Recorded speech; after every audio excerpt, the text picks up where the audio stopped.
Here is how to create multiple Gmail accounts without phone number. It's very easy to do, so make sure you watch till the variants so you won't miss any of the steps. First you will need to go to your Chrome browser. Now here you have to search for the Gmail sign up option and you have to click on the third link. Once you click on this link, now it will take you to this page. Here I'm going to select to manage my business option. Once you click on this, now here it will redirect you to this page. Here you have to click on the add account to device option at the bottom. Now it will take you to this page. Here wait for the loading process, and once it is done, now you have to click on the create account option at the bottom, and here I'm going to select to manage my business option. After that, here you have to enter first name and your last name and click on the next button. Now it will take you to this page. Here you have to enter your date of birth and then you have to select your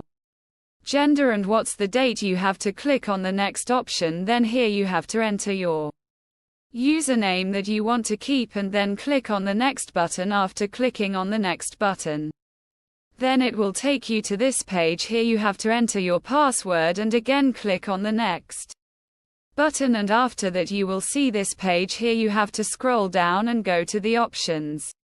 Skip. Here you can skip the add phone number option, but remember your Gmail account is more secure if you add your phone number. Once you click on the skip button, now as you can see at this page, my account has been created. So in this way you can create your account as well. So this was how you can create multiple Gmail accounts without phone.